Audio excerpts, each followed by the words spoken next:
I'm Lauren LaRusso from the Affair Consultant. Today's letter is from a betrayed husband named Frank. And Frank writes, Dear Lauren, I appreciate all that you've shared. What advice would you give me? My wife has been having an affair for 17 months now. She says she wants to be with me, but I know she's afraid because I haven't been the best husband, and my lack of connection has her seeking it with someone else. She still talks to him every day and sees him during lunch breaks at work sometimes. He's not married. I've always been a people pleaser, and I just go through the motions. I'm in constant mental stress and so much anxiety. I told my wife last week that she needs to end it immediately if she wants to work on us, but I haven't heard anything from her on that matter yet. She's been more affectionate with me and talks about the future with wanting another baby and a bigger house. I'm nowhere near any of that, but I don't ever convey how I feel because I don't feel like she respects me or my opinion. Please help. Sincerely, Frank. So Frank's story is really common. The affair is still going on. He's being told that it's driven by unhappiness and dissatisfaction in his marriage, and he doesn't really know how to do a 180 and change himself overnight. He is speaking about the fundamental issues that prevent him from expressing himself in his marriage in the first place, as still getting in the way now that he's in the post-affair discovery stage. I just want to say to you, Frank, I deeply empathize with where you are. You are being sent a whole bunch of very confusing messages about whether your wife is committed to the marriage or not. And that ambivalence is a common part of what an unfaithful spouse might bring to the table during the post-affair recovery period. And that's why what I want for you, Frank, is for you not to take your cues from your wife. I don't know how long it's been since the affair was revealed to you. And I don't know what the future holds for you and your wife, but I do know that I want your future to involve a version of you that has healed those people-pleasing, mindlessly moving through life tendencies. That is my advice to you.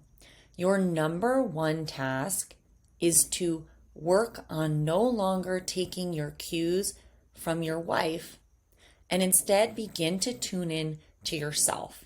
The issue for you is a long, long history of disconnection from yourself.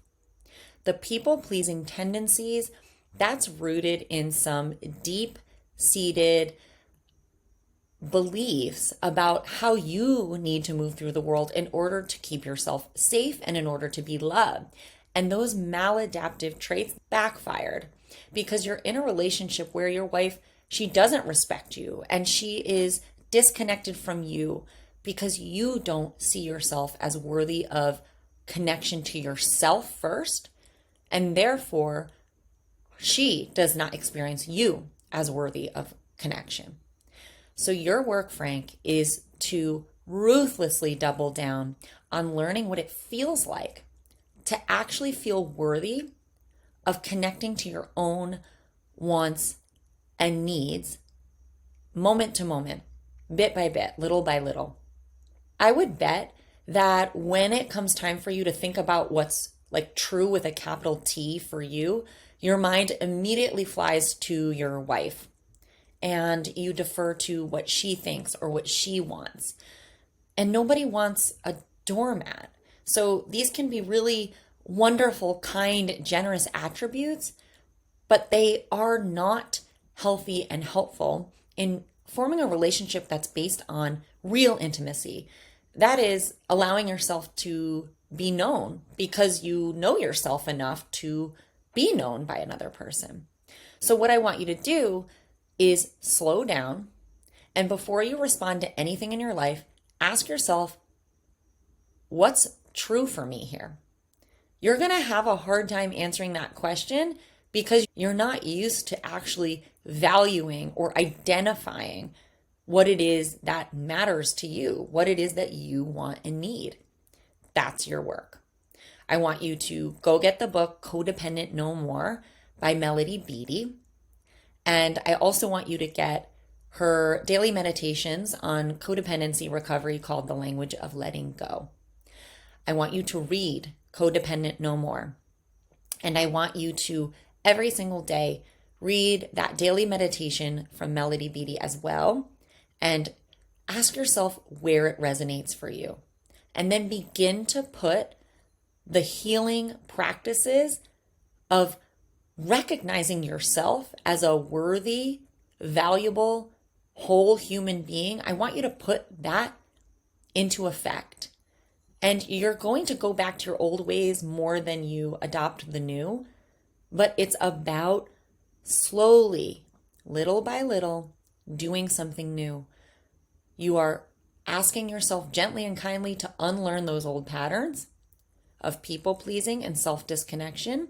And you are challenging yourself with a gentle curiosity. What do I want and need here? And am I being honest in expressing it?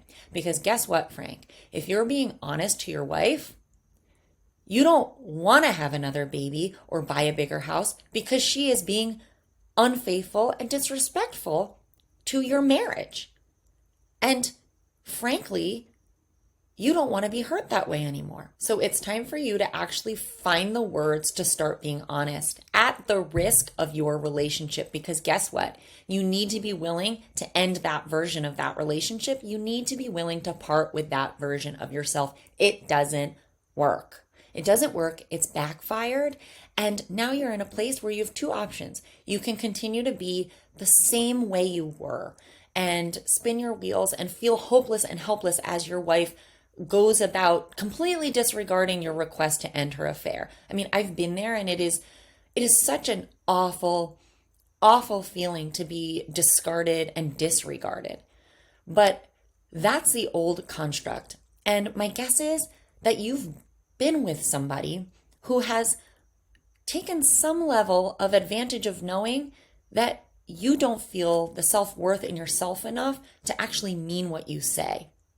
And so the affair is a symptom in this case of choosing into and continuing the dynamics in your marriage that led you to the affair. And your shift now is to start being a new Frank in a new marriage and do it for you. You're not doing it for an outcome in your marriage, and you're not doing it for an outcome with your wife because that's codependent. You're doing it because if you don't learn these lessons now, Frank, you're going to just have to learn them later because our lessons just keep coming up for us and coming back up for us. So learn your lessons now and do it for you. And your wife is really a disregarded bystander of that. Let her do what she wants to do right now. And you stay completely focused on you. And you start asking yourself what matters to you, what your truth is, and what you want. And you start making decisions and responding to life from that place of self-connection. And when you notice yourself physically, mentally drawing a blank, just disconnecting from yourself, because that's what you're used to doing, catch yourself, get aware, and return your attention back to yourself. And you're building that muscle, and you're getting stronger at being a person in the world who is worthy and of value in and of himself. That's my advice to you. And what you do with this advice is going to dictate what happens for you, not whether or not your marriage survives. That's not the outcome. The outcome is whether or not Frank survives because he becomes a whole person because of this. I hope this helps. Frank, I'm super glad that you had the courage to write this letter. You're not alone, and there's so many betrayed spouses who are out there just feeling totally, totally powerless. And that powerlessness comes from deep-seated and deep-rooted differentials in how they value themselves in their marital dynamic. I've been there, so I feel that very acutely. And it takes healing those patterns. And I'm so glad you brought this up so that I could address this and everyone else could take something from this letter and this conversation that can be helpful to them today. And here at the Affair Consultant, we are completely dedicated to creating a space that supports the growth and development and insight of everyone who's affected or involved in an affair. It's so important for us to get honest about the things in our life that are affecting us, that are hurting us, and that are causing us to stay stuck and stagnant. And it just doesn't have to be this way. Thank you so much for being a part of this community, for being committed to your own growth and learning and evolution. I promise you it's worth it. Make sure that you are following me on Instagram at Lauren LaRusso, and join our mailing list at theaffairconsultant.com so that you don't miss our steady supply of resources, support, and insight. We are here to help. Until next time, thanks so much for being here with me, and I can't wait to see you next week with a new letter.